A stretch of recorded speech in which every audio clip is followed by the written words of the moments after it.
perhaps if I can just start by giving you a little of my history. I took up dancing at the age of 20. At the age of 21, I decided I wanted to be a dancing teacher. I then taught for the next 7 years until the Beatles came along. We had a very, very big school, and we decided at that time we needed to do something else because the business was starting to go down, and we got into the competitive side of the business. And as Wolfgang just said, we had some wonderful times competing around the world, and we did quite well in the Latin American field. And I'd like to thank Miggy very much and your team for taking on the very difficult job of translating, because some of the words I understand that I use, the technical terms like body flight, don't really work in German. So we have to find words that suit us. Of course, if you said to an Englishman in the street, what is body flight, they would have no idea. It would be like a foreign language to them. So we all have this difficulty, and it is understanding the requirements that make us the dancers we are and what we want to produce in our training of the couples. Now, why have I called the book A Technique and not The Technique or just Technique of? A Technique, because there are many techniques to dance a figure beautifully. I remember asking my technical teacher, a man by the name of Malcolm Stewart, when I was doing my professional exams, about the technique of a figure that was not in the book. And I showed it to him, and he said, "Do you think that is beautiful?" And I said, "Yes, I think that's a beautiful way of doing this figure." He said, "Then that's the correct technique."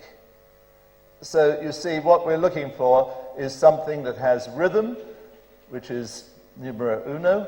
We want rhythm and style. And if we have those two things going for us, then we can say we have the technique. So I remember, again, a little history, because I think it's so important to know where these things come from. I was on the Imperial Society committee when we were deciding to change the technique, slightly of the ballroom side, a lot on the Latin side. And on the committee with me were Bill Irvin, he was the chairman, Peter Eggleton and Anthony Hurley and some other members. And Anthony said, "Well, we're going to have quite a problem, aren't we? Because Peter, Bill and I all did a link in the tango, and we all did it differently, and we all won the world championship." So you see, even on two steps, there is a difference of opinion. So I know, looking round the world of dance, and this is why it's beautiful in a way, isn't it, that we have, say, a final, a world final, European final, British final, German Open final, and you look at those 6 couples, and we know they're coming from different countries now, but sometimes I think they almost come from different planets, because they are dancing so differently. Because I think we're reaching a stage where we're dancing more from the heart and not just keeping the frame and saying that's what it must be the whole time. So I can quite accept that there are many different interpretations of a figure, particularly when we come to advanced work like telespins, teleswivels and so on. But as long as we have a guide that people can pick up the book and say, okay, we now understand the actual basic movement of that figure, how we can do it, and then you can polish it to your own requirements. And that, of course, is essential, I think, in training, that we can look at a couple, realize their values, their feelings, and actually guide them through to what they have an ability for, rather than trying to make them do what I feel. Yes? This, I think, at the highest level, is saying to a couple, okay, what do you want to do here? What do you feel? What do you want to do? And then as a teacher, you're trying to help them achieve what they want to do, their feeling. Now, that is difficult at the lower levels, and that's perhaps where the book is very useful, that it starts people with a sound technical knowledge which they can then develop through your help. What have I done in the foot position column? In the original books, we seem to move around. We have the fact that somebody's doing a heel turn in the foot position, and whether it's a pivot or not would come in the amount of turn. So I've tried to put in the foot position column or line the actual movement that has a name, like a pivot, like a heel turn, heel pull, whatever, and or try to put it in that, which helped me to understand it much better. Because once I say left foot back, pivot in there, I know what I'm going to be doing. So we discussed the foot positions, we discussed the alignment, amount of turn, footwork, and rise and fall. Footwork, we have a few times where we say toe turned in, not many. My feeling, as I put in the book, is that really on every backward turn, we have a slight toe turn in. Yes? So I've said that is general. But there are many positions where we actually use a lot more toe turned in. For example, on the pivots, which is also in today's original technique books, that we are turning the toe in. So that will come in the book as well. And also the fact that then the footwork is very much outside edge of toe rather than just toe heel. So I've used a lot more outside edge and inside edge. Now, where does it happen elsewhere? Thinking of what I've just said about alignment, I believe that if I'm dancing a good feather finish, and I really have this pointing to my corner, that if I just take the step with a straight foot like that, my actual movement now is tending to pull me more to the wall. So how can I keep myself on this idea? I remember Stephen Hillier saying once that the best way to practice the basic foxtrot is in a hotel corridor. Then you have to go along the line of dance. You have 3 meters maybe, and that's it. Yes? So think that way. So once I have established my corner, if I turn my toe in on that and use outside edge of toe, now I can track myself through very comfortably in the direction I want to go. A definition of rhythm, again, is moving when you want to move. Yes? The definition of balance is moving when you want to move and not when you have to move. Yes? So if I said I'm going that way and finish up going this way, I'm not going where I want to go. So my balance is not good. My rhythm is not good. So this is, again, in the book, and I hope if you read it, you can find the reasons why I've said these things. Many times we have a requirement to overturn. Now, if you say to Bill Irving, I'm going to make half a turn on a feather finish, he'd jump on you or throw you out of the studio, wouldn't he? Yes? His mantra is always 3/8 is the maximum. But if we're going to do a figure that's very popular, say like a tumble turn, how do we achieve a half a turn? Because that's what most couples will want to do from a feather finish, isn't it? Feather finish and tumble turn. So, Martin, if we can, please, make you uncomfortable first of all. If I don't think of my feet, and we just swing the feather finish to create the tumble turn, 2, 3, and 1, you see, she's not enjoyed that at all because she has not done anything for herself. I feel she has blocked herself because she's surviving the figure and not creating her own femininity and her own basic rhythm. Now, if I do what I'm saying to do and use my normal feather finish but use my foot that way, I don't think you hardly saw it, did you? You see, people get very frightened when I say to them, you've got to dance like that. Yes? I can't dance looking like that. But you don't look like that. You're moving. You're going through those positions. Yes? So if I try very hard to create that rather strange-looking feeling, we have got ourselves around and you are reacting to me, which is what leading and following is about, isn't it? Yes? Thank you very much. So here in the foot position, we have the knowledge the foot's going sideways, going forward in CBMP, outside partner, but the footwork will also give you that it's an outside edge of toe there to overturn. But it's also very helpful in a smaller amount when you're doing the normal feather finish, as I showed you, to get me on the correct alignment.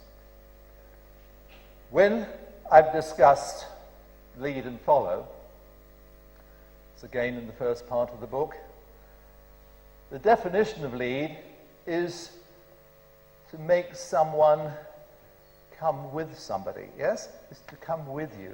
It's to lead the lady to move with you, yes? And to follow, very interesting words. Now, it's difficult, and perhaps you could translate this bigger for me, is the lady reacts to this and is true to the consequence. Could you say that in Deutsch? Have you got it there? Yes? Could you tell everybody what it says? Right. Yes? Now, what does that mean? It means that if I have done something here, the lady is going to react to it. She's not following on. She's not coming after me. I'm not walking out in front of her and saying, come on. Yes? That is not lead and follow. Perhaps out of all the technical sayings we have in our original technique, this is the only one that I wish could have been changed and become action and reaction. Yes? The man makes an action, the lady reacts to it. So again, we're not trying to lead the lady, we're trying to make an action. And everything I'm discussing here is the action of a foot in a position for the lady to react to what is going to happen here now to make the changeover come to there. Yes? Continuing on sway for a moment, we use the word generally. Sway really is only what comes from swing to control the movement or the direction, like motorbike going around a corner, you're leaning in, plane flying, banks over. We do the same thing to control the centrifugal force. So we have to know the whole time what we're doing with the sway, but there are other types of body inclination that we're using that do not come from swing. For example, an oversway. We say we're swaying, and I've left that in the book, it is sway. But I made a comment that all those are inclination of the body from the standing leg through the use of the knees and the hips to create the sway line. Yes? So that is not true sway because we're not swinging. We are creating an inclination of the body. The other effect is the metronome effect, that we still call sway, but it is not true sway. When I think of that, I'm thinking chassis roll maybe, where I've created sway to here. Now I'm using a metronome effect, tick-tock, coming over the top to create the sway to my right side. Yes? So that gives the actual word still of sway to all those movements, but it is noted in the book that these are not true sways. It's either a metronome effect or an inclination of the body from the standing leg. Now, why do we talk that way? Why bother to explain that? Because I always ask questions when I was having lessons. I want to know why. I want to know why.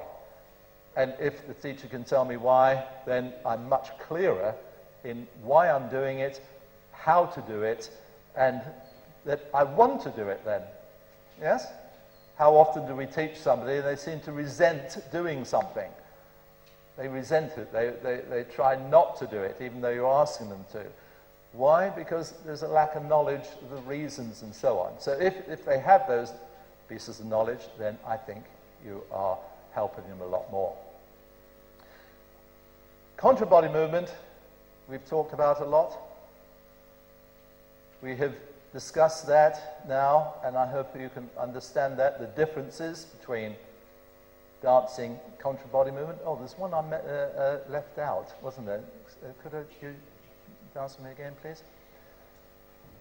When we dance the contra body movement in that natural turn, we discussed the power through the knees.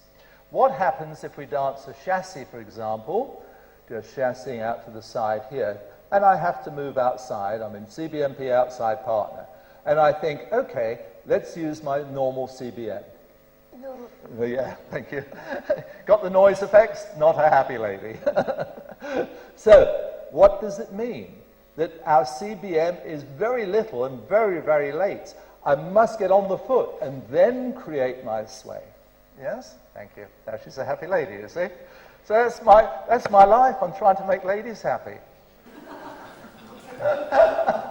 It's amazing what they do for you when you make them happy, gentlemen. They'll do the washing up, they'll go out and do the shopping for you. So think about, gentlemen, the whole time. Respect the lady. Where is she?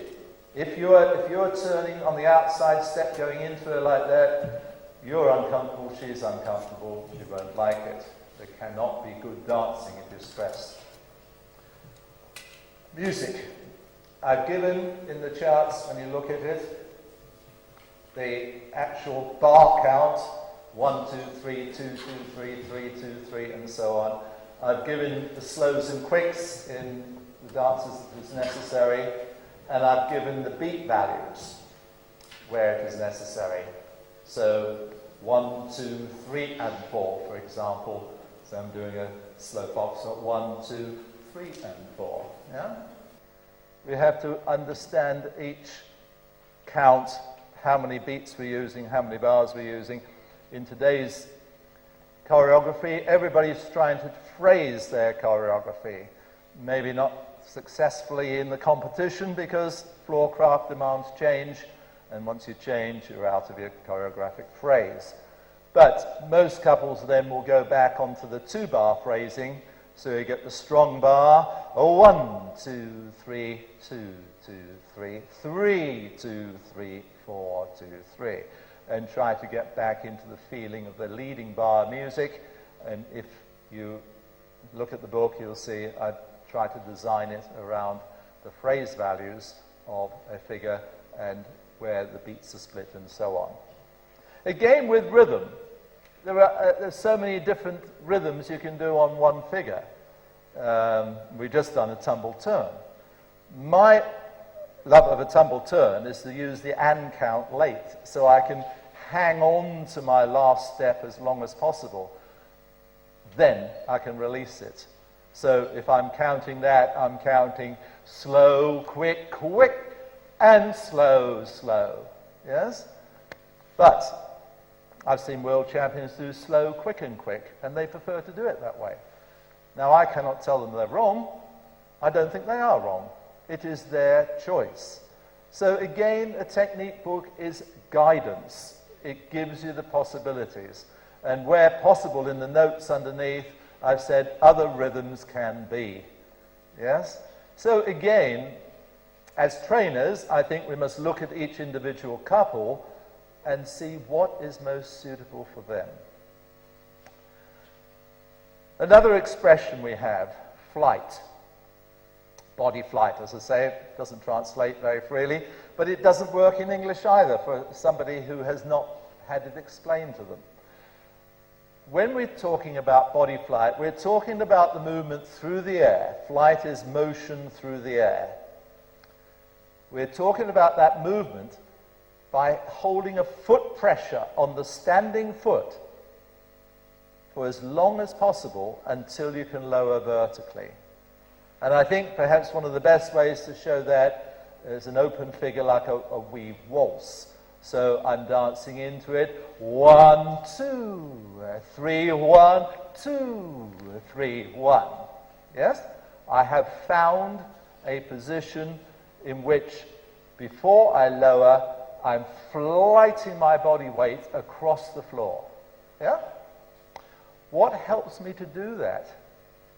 Many things. First of all, the foot position.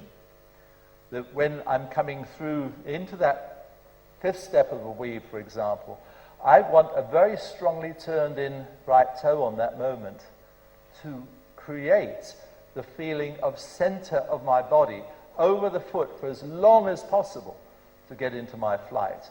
If I have my foot from here, 1, 2, by the time I've got to there, now I'm weaker because I'm now between my feet and I haven't got any power in that right foot any longer. You will find in a figure that, like a telemark, and now this caused some conversations at home with the leading coaches. One said to me, but that's not the original technique.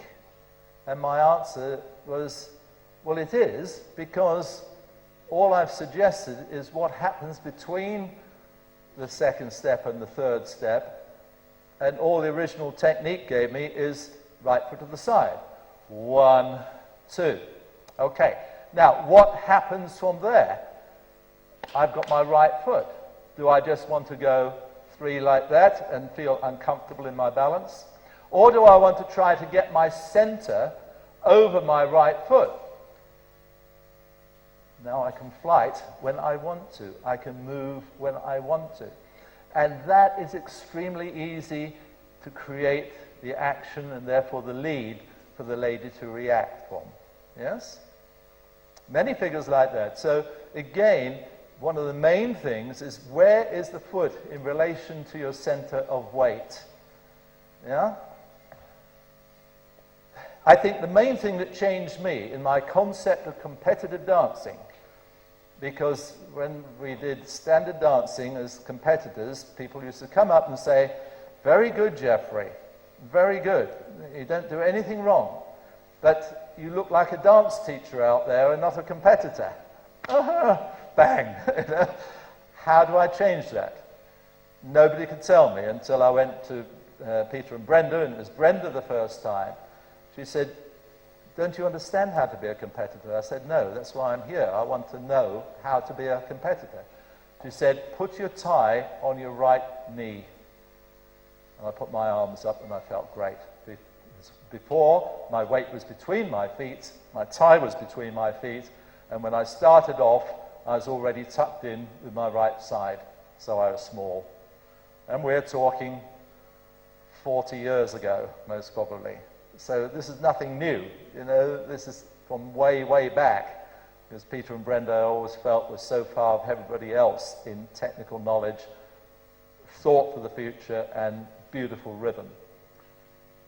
Creating that center of the body, so you're absolutely balanced through that line. Then you have the possibility to move when you want to move, you have your balance and your rhythm. So all I'm trying to think about is transferring my body weight through my center onto my standing knee.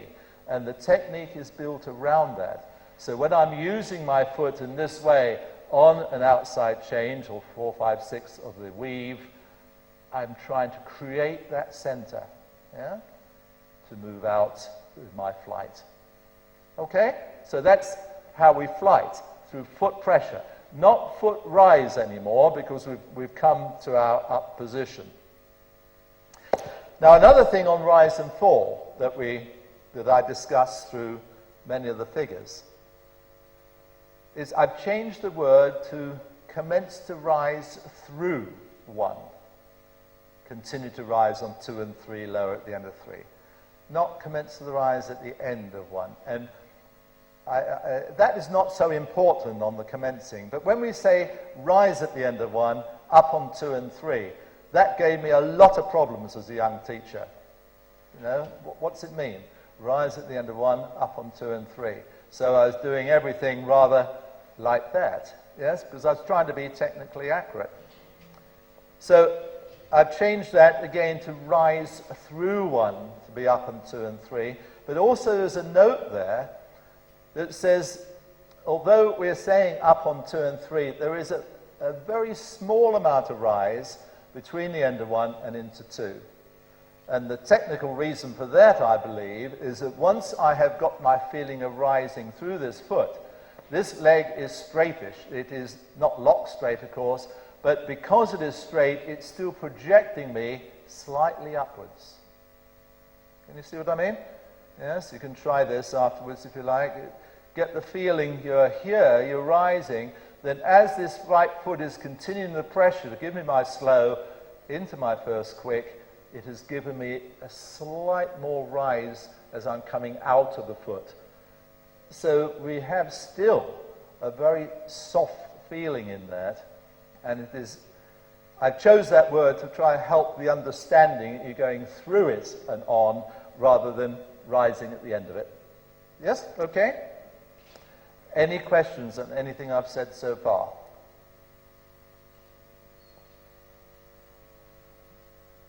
No? Yes, madam. Yes. Yeah, well, no, it doesn't begin in the upper body, because that would give me even more problems, you see. What I'm saying is that we really get onto the foot first, and now we're using it through here, yes?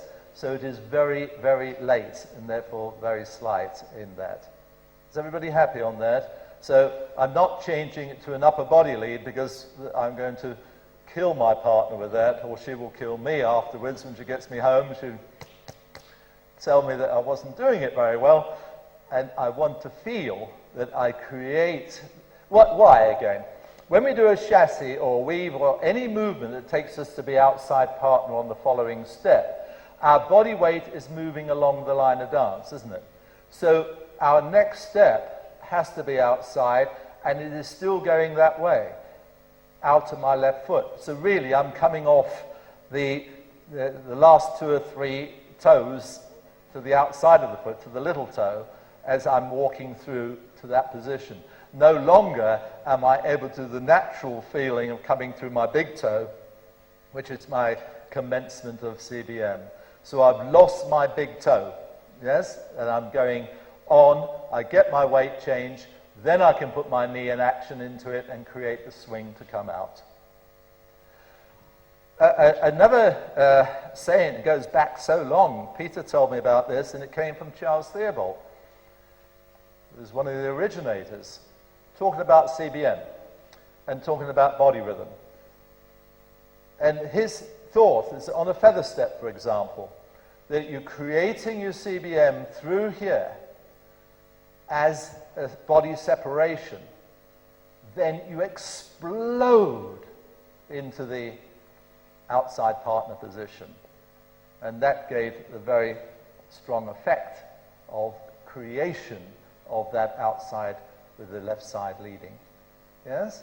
So you can see it goes back in time also, but it's not so obvious because of the change of hold. But today it's so obvious. Yes? And we must apply these rules so much more. When you think of, may you help me again? Don't have to dance me this time, just throw me around the room. The martial arts, the fighting sports, it's done mainly, like judo and so on, as pulls rather than push. Now a lady, if you try to push me over, yes? Yes, I can resist that. Yes? Now, if you want to pull me, she's got me. Yes? So, no, you did very well. Strong right arm, must be a teacher. I thought my wife had the strongest right arm in the business, but I think I met somebody else now. All you ladies grow with that tremendous muscle, don't you? So when we're thinking about it, what are we doing with our right hand in the business? We're holding the lady in the worst possible position, aren't we? Right up there now. It's beautiful. It's great because it's released our rhythm. It's released the possibility for the lady to really add to the dance. But the slightest feeling of change of her through here, she can't resist that. Yeah? Now force yourself to stay there. You can't. You know, it's just there, isn't it, the whole time? So please be aware, gentlemen, all of the time, when you're creating your actions, you're doing it through the CBM or you're doing it late, like I just showed you, through still the use of the knee and the swing, you are not leading with the arms. Okay, thank you. That I've tried to bring out in the book in many different places, and I hope you can see that where there's a slight CBM and so on. Right, now I think I've covered most of the definitions at the beginning of the book. Oh, yeah. Missed a few. Let's go into the technical definitions now. We have foot position. And in foot position, we have various things like contra body movement position, Körpergegenbewegungsstellung, near? Near. Okay. When we're going into CBMP, what do we mean? We are walking on the line of the standing foot. Yes? Okay. That's quite clear, and it's what it's always meant. Forward and across in CBMP and promenade position. Yes? We give promenade position. Now let's discover what is promenade position, because I've made a statement in the book that some of you might say, no, that doesn't work for me. That's your choice. But is it the most beautiful? Then I think we must look at it and see. So I'm sorry, I'm going to disturb you again. Let's take just something we can walk through to start with. Let's take a promenade in the tango, a closed promenade. Yeah? Now, first of all, we have to get to promenade position. And what does the promenade position mean? It means that the lady's center line is on the side of the man's right hip and body line. That's how I defined it. Now, I always was taught it was like a V shape, but I think it's much more like a Y shape that you are lightly behind.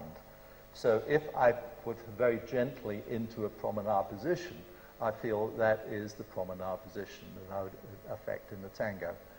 Now I'm able to walk in my promenade position without disturbing her hips. If I've got this feeling, it is more of a V shape. When we get to the second step, we got big, big problems. My hips are getting bigger every year, and, and I'm giving them a problem. Now, again, I want to be able to walk with that feeling of freedom in front of my lady and not having to lead her. Yes? Because as soon as that right hand tightens up, we're not going to have good technique in every other part of our body. So that's my definition of promenade position. Fall away position, exactly the same. If we're dancing a fall away, I'm going to, let's do a foxtrot one perhaps this time, that I'm going to swing my right hip into the lady's center. Yes? I've swung my hip into the lady's center. It is a swinging movement to that position. I'm not just turning myself because she doesn't know what is happening. Martin is lost now. She'll do it because she'll know her program. Ooh, I hate that word because that reminds me of a computer. It will not allow you to make a mistake. It will not allow you to change anything. It's got to come out the same way. And dancing's human. Dancing has to have changes. So we want to feel that all I'm doing is making an action to allow the lady to create her movement through her own body weight in the direction I've asked her to go. All I'm really doing in lead is giving her direction. Counter promenade and counter fall away position, we're doing the same idea, but the lady will be changing her body position to become the man's side and the man the lady. If we think about a weave action in waltz into counter promenade, 1, 2, 3, 1. Now you're a bit of a naughty girl that time, weren't you? Because I shouldn't have told you what I was going to do, should I? Now again, you see, ladies, you must understand that us men are a little lazy. Most of you married ones have found out already, I'm sure. That if my wife says, but I'll do the dishes after the meal, I say, okay, do them. So once the lady does something for herself, because she knows it's coming, I give in. I'm lazy. I let her get on with it and just sort of go along afterwards. So I'd love you not to know the figure this time. Yeah? That we get our promenade and we just swing. Whoops, no, we didn't do it then. So I wasn't good enough. So we're going through from here and we create the line and so on we go through. Oh, well, that was lovely, you see. We're a team now. So all those definitions I've given in the book to try to help to understand that shaping. And again, all I ask is that afterwards, when you go back to your own studios, to try some of these things and say, do I think that way? If you have your thoughts and you can see your couples, that there's no distortion in the hips, you can just walk through, great. The next thing is the word forward and across. Now, when I first did a tango, I understood forward and across along the line of dance, and I finished up with locked thighs. And that's one of the worst things you can do for your hips, because you'll always finish with the hips out the back, and you cannot get them underneath you. So what does it mean? Forward and across. The word is forwards. That's the first thing. When we think of a forward step, we're moving forward from the standing foot. CBMP, we're walking forwards on the line of the standing foot.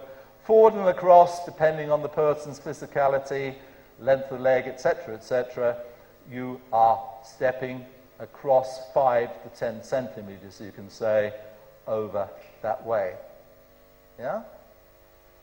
Now, if I'm thinking of this in tango particularly, this changes my action. It still gives me that same foot position. Left of the side in promenade, right foot forward and across in CBMP and promenade position. I've gone that way. Now, left of the side and slightly forward. That way to close, slightly back.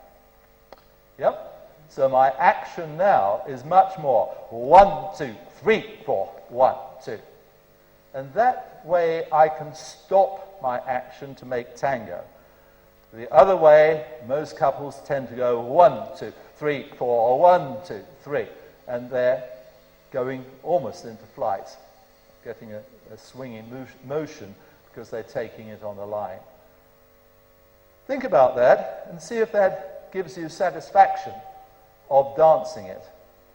Same footwork, you still need an inside edge to stop.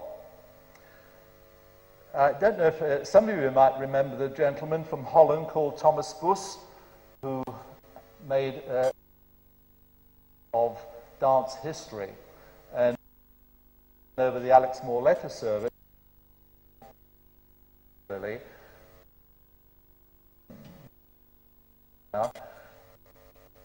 he sent me rules. And the tango said originated in Middle Europe, in countries like Hungary, with the Romanovs, with the gypsy families. They would dance to this music. When they emigrated to South America, to Argentina mainly, they took the dance with them, the music with them, and that's where the dance developed into the tango we know today.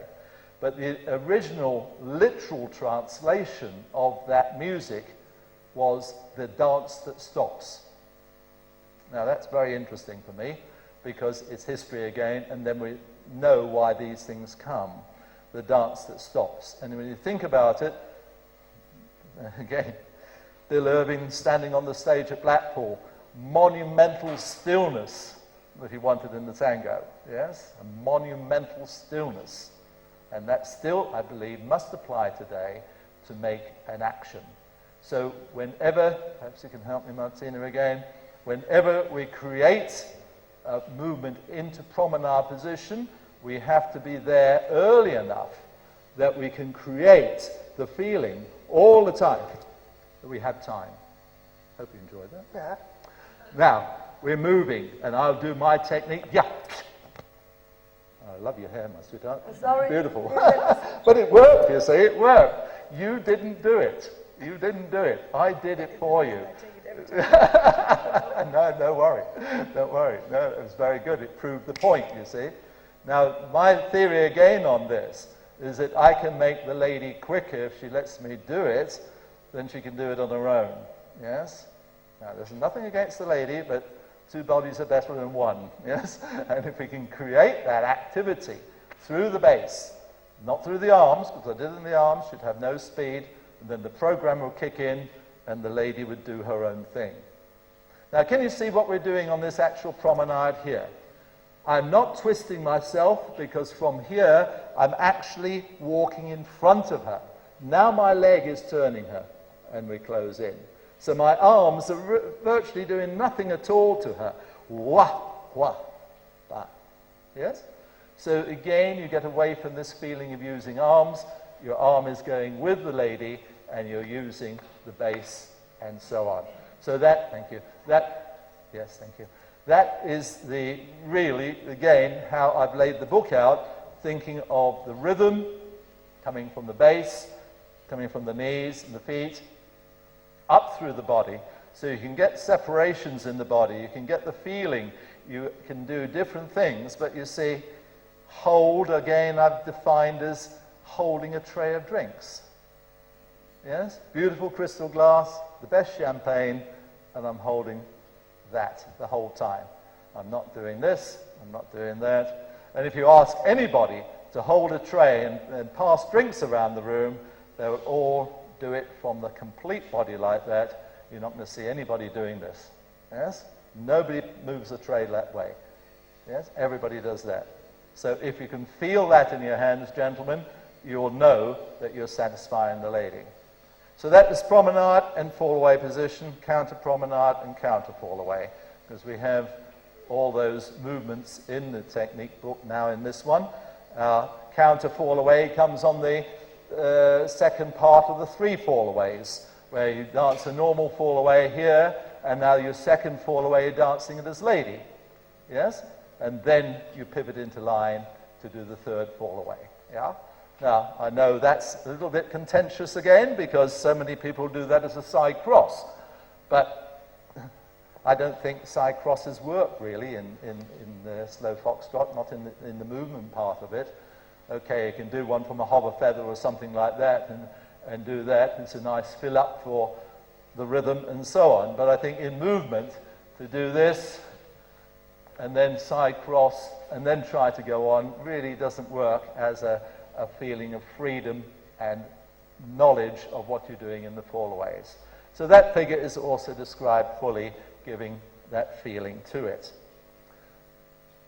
Other definitions, we have to think about movement in which the lady is doing something completely different to the man.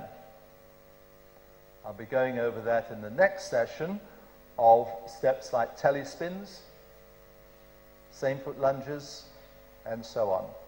Because I think we must again try to understand how the lead is developed to allow the lady complete freedom to keep her movement going, to keep moving, because that's what ballroom dancing is, isn't it? Is movement. We want to move around the room. We want to look stronger and longer than anybody else. We want to have that feeling of covering the floor better than anybody else. Yes? And a lot of that is to do, again, with your own attitude and the way you stand and the way you're selling it out to the audience, which you can only do when you're free.